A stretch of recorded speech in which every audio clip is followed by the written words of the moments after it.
in the soft glow of string lights draped across the backyard patio of our family's Long Island home. I sat wedged between my brother Michael and Aunt Linda. The air thick with the scent of grilled steaks and Dad's signature barbecue sauce. It was Mom's 60th birthday bash. The kind where everyone showed up with store-bought cakes and forced enthusiasm, pretending the years hadn't worn grooves into our relationships. Laughter bubbled up as Dad, Robert, stood at the head of the table like a king surveying his court, clinking his beer bottle against a fork to quiet the crowd. To Susan, he boomed, his voice carrying that gravelly authority honed from decades in construction management. 60 years of keeping this circus together, God knows how. The table erupted in chuckles, glasses raised high. I lifted mine too, water sloshing gently, playing my part in this familiar ritual. But then his eyes landed on me, that predatory gleam sharpening as he pivoted. "And to Emily," he added, gesturing with his bottle like I was the punchline to an inside joke. "Still grinding away at that. What is it? Freelance coding gig? Saving the world one keyboard stroke at a time from your sweatpants empire?" The laughter hit like a wave, crashing over me, Aunt Linda wheezing into her napkin, Uncle Tom shaking his head with that patronizing grin he saved for artsy pursuits. Michael shot me a quick glance, his smile twitching awkwardly before he looked away, unwilling to rock the boat. Sarah, my sister, didn't even bother hiding her smirk. Something inside me cracked, not with fury, but with a cold, undeniable clarity. After years of chasing their nods of approval like a dog after scraps, I saw it plain. They'd never see me as anything but the family oddball, the one who ditched a real job for dreams they deemed childish. No panic, no tears, just a quiet resolve settling in my bones like frost on a windowpane. I folded my napkin neatly beside my plate, stood up, and smoothed my sundress. "Happy birthday, Mom," I murmured, my voice barely cutting through the sudden hush. Then I turned and walked away, the stunned silence trailing me like a shadow into the night. 18 months before that patio betrayal, I'd sat in Dad's cluttered home office, the walls lined with blueprints from his big construction projects, explaining my leap from corporate software engineering to launching my own app development consultancy. "I need work that means something," I'd said, laying out my vision for helping startups build tech that solved real problems. He'd barely glanced up from his newspaper, snorting, "Sounds like you're throwing away stability for a pipe dream." Tech bubbles burst. You know, it was the same old tune at every family get-together. Michael's promotions at his accounting firm got the champagne toasts. Sarah's nursing career was saving lives, making a difference. David's real estate deals were building empires. But my work? Always the joke. The side-eye. "How's that little hobby app thing going?" they'd ask, as if I were tinkering in a garage instead of coding platforms that streamlined operations for mid-sized companies, pulling in 6 figures quietly. I'd kept showing up, grinding through the dismissals, building my business brick by digital brick, hoping one day they'd see. But hope, I realized, was just another chain holding me back. The text started pinging before I even hit the highway, my phone vibrating angrily on the passenger seat. "Michael, Dad was just messing around. Lighten up. Sarah, way to steal the spotlight on Mom's day. Mom, come back. Honey, don't spoil the fun." I drove in silence, the Long Island Expressway blurring past, letting the messages stack up like unread accusations. By dawn, calls flooded in. By noon, the inevitable knock echoed through my Brooklyn apartment. Mom stood there, Dad hulking behind her like a storm cloud, Michael lingering in the hall with that sheepish look. "Enough of this nonsense," Dad barked, shouldering past me without invitation. "You're acting like a child, embarrassing us all." My hands didn't shake as I held the door open wider. It wasn't surrender, it was control. You've never once respected what I do, I said, my tone even, laced with the weight of unspoken years. Not in the last year and a half. Not ever. Please leave. Mom's eyes widened, her lips parting in protest. Dad's face flushed crimson. Now hold on, leave, I repeated, firmer. Their family machine had always run on rails, Dad commanded. Mom smoothed edges. Siblings fell in line. I'd been the oil keeping it quiet, the peacemaker swallowing barbs to avoid waves. Now, I watched their faces contort, shock melting into rage as the gears ground to a halt, closing the door behind them. I felt the echo of all those sacrificed pieces of myself, the soul-crushing desk job I'd endured, the smiles I'd plastered on at barbecues, the dreams I'd dimmed to fit their mold. Silence wasn't weakness anymore. It was my first act of rebellion, a blade drawn in the dark. The cream envelope arrived like a grenade in the mail. Gold foil announcing David's engagement gala at a swanky Manhattan venue. The date scripted in elegant loops. 6 weeks since the birthday walkout. And not a whisper of apology, just my name typed neatly. Assuming I'd slot back in. A scribbled note from David at the bottom. Hope you can join. Hope. Not need or want distant. Obligatory. My phone buzzed, Michael asking if I'd RSVP'd. No nod to the rift. Just the Moretti way. Bury the hurt under pretense. Scrolling Instagram.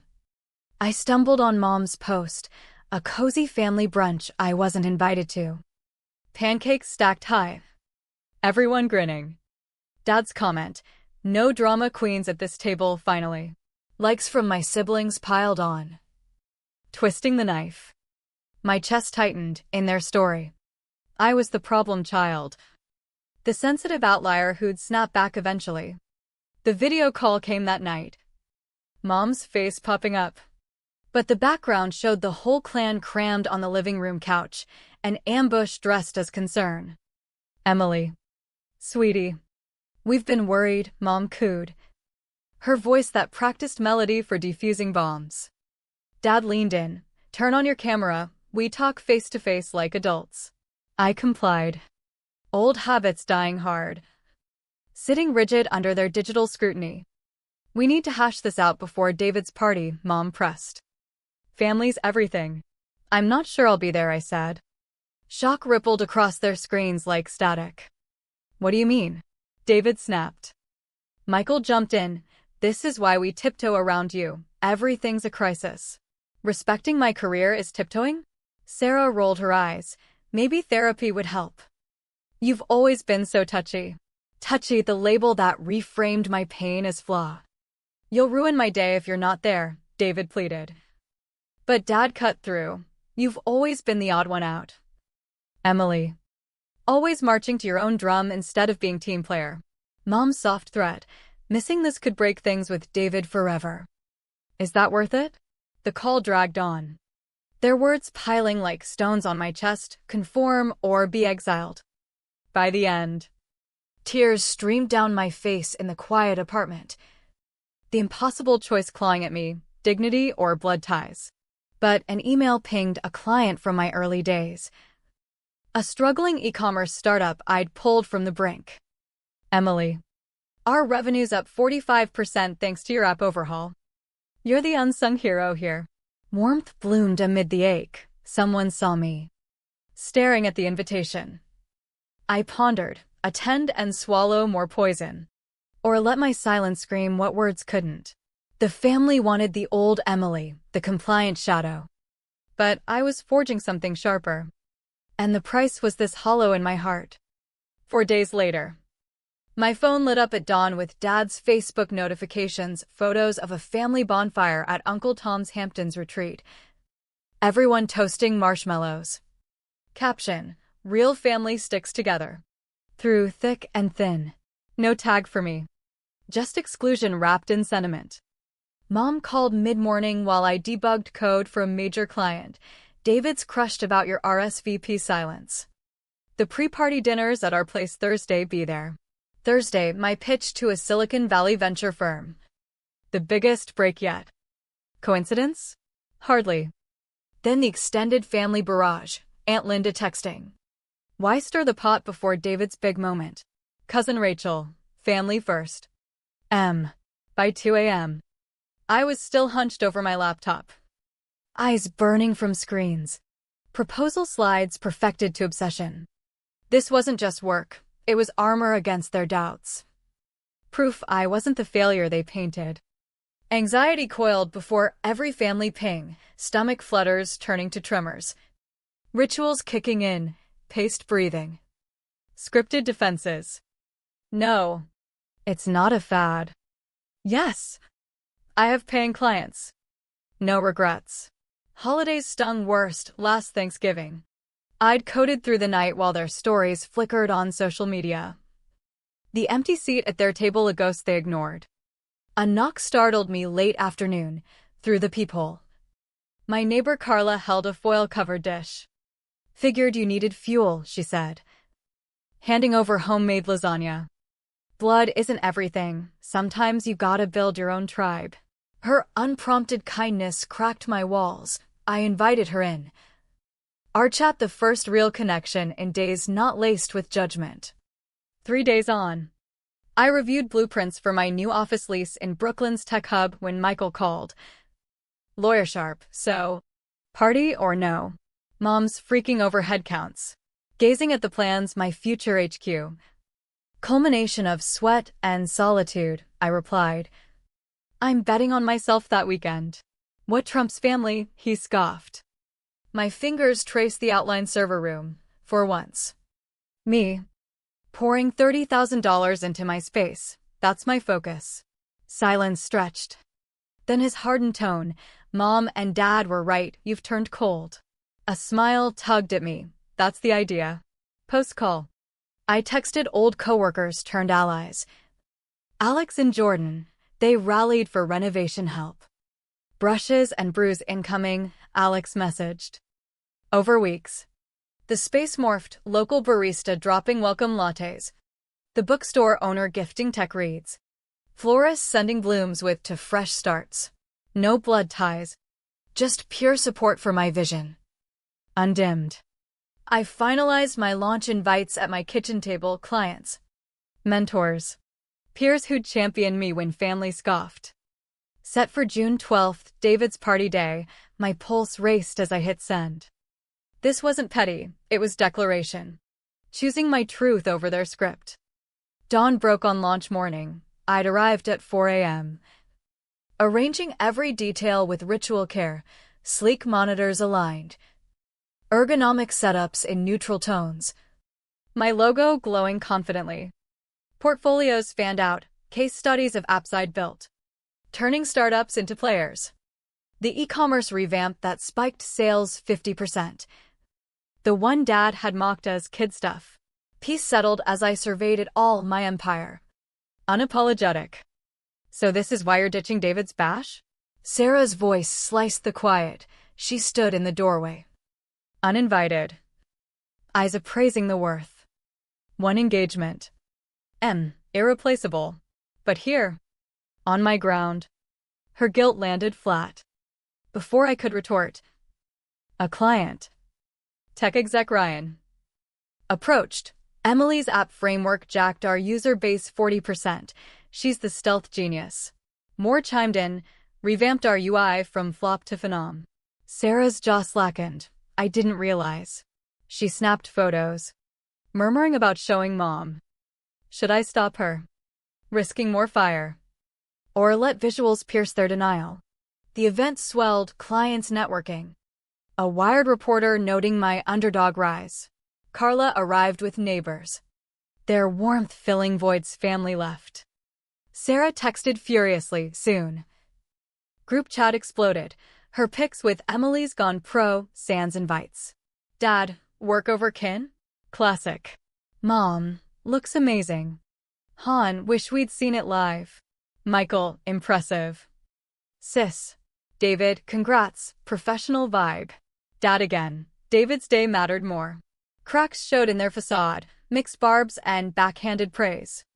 David's private text, Studio Sharp. Well done. I pocketed it. Rejoining my circle, their scraps felt empty next to this genuine acclaim. The launch wasn't milestone, it was rebirth. A day later. Texts hammered like hail, Dad's passive jab. Mom's tearful voicemail. Siblings synced demands for apologies. Dad's ultimatum, keep this up. And you're out of invites till you atone. I silenced them. Driving home with breeze clearing the fog. Next morning. A headline popped, Brooklyn's code whisperer, Emily Harper's tech turnarounds. Photos. Quotes. Inquiries flooded consults. Collabs. A TEDx invite. Walking my office felt empowered, clients arrived with referrals. Meetings flowed sans defense. I dropped the article link in the group chat. No words, then muted. Silence evolved from shield to sword. 2 months on. Backstage at the NYC Tech Innovators Forum. Notes on thriving sans safety nets in hand. I scanned the crowd and froze. Dad. Row 6. Stone-faced. Eyes met. Then averted, heart pounded. But I pressed on. Speaking of forging paths amid doubt, the real hurdle wasn't code, it was accepting some cheers never come from home. Success whispers, it doesn't beg applause. Post-panel. Amid networking. He approached, impressive build. Hands in pockets. Expecting thanks. Thanks for showing, I said coolly. Bypassing his extended hand. You've picked pride over respect. His face darkened. I walked away. Leaving him isolated as I'd been so often. The grapevine ignited, Aunt Linda. You shattered him. Uncle Tom. Knew had grit. Family fractured. Some scorning. Others admiring quietly. 3 months later.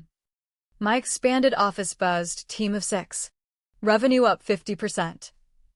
Bloomberg feature dubbing me Northeast's silent strategist. Evenings filled with chosen kin, colleagues. Neighbors at my table. Toasting wins with paella and laughs. To the sweatpants savior, a partner joked warmly, no sting. Just bond. Backyard gatherings with early supporters echoed, family by choice. Celebrating unfiltered me. Another Thanksgiving invite arrived. Mom's note, we miss you. Anxiety flickered but faded. I'd attend on terms, portfolio in tow. Not for proof, but presence. This life, built from ruins, needed no shrinking. As my assistant announced a Fortune 500 CEO, I smoothed my blazer preparation. Not fear. The walk back wasn't surrender, it was victory's quiet price. But the scar of betrayal lingered, rebuild with boundaries. Or thrive in new soil. The hardest wasn't leaving, it was choosing if return meant healing or just more hidden blades.